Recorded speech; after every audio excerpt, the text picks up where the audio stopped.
खुदन क्या हाल है? हाल भला है। मने हाँ अमन भाई हाँ खैरात लगी पे है। खैरात हाँ अमन लगे पे है। अच्छा इहो ॿुधाए हाँ पाकिस्तान जा सूबा घणा आहिनि? 4 ज़िला जिला 5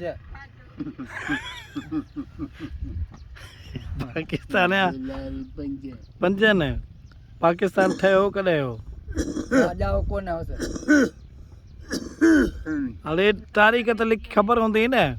जावली को न्याल मुखे कड़ी खबर कने ठयो आ।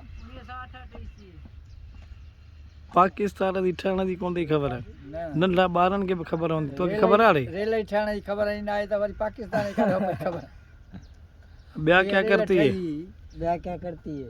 ब्या खोते वाई दे खोते। हां तो तो में दे गडावती बता भला ॼमण जी तारीख़ यादि अथई? जमण जी तारीख़ याद कान लिखंदा ही कोने। माणी तारीख़ हां माणी तारीख़ अमा जी तारीख़ बस जडे अरे मरण जी मरण जी तारीख़ खबर ना है। ॼमण जी बि कोन्हे मरण जी बि कोन्हे खाइण जी ख़बर आहे? खाने खबर मानी दे कस दे ते के कंदे रोटी खा ले। अरे कोरडी बना दे ना भूख लगे इंदी तो गोठ चाल चले चलेगा।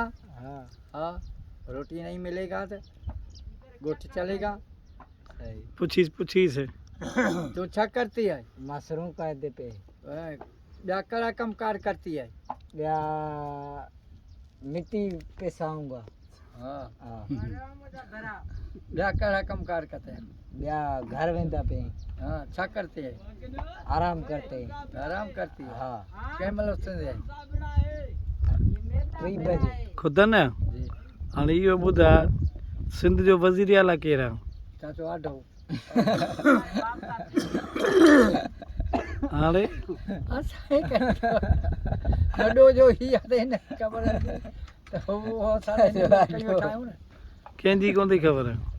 सिंध जे वज़ीरनि जी कहिड़ी ख़बर आहे? एशियन जे वज़ीरनि जी जजनि जी कहिड़ी ख़बर आहे? असां खां पुछो गॾियण जो ओए ओए चार डे नाले तो चए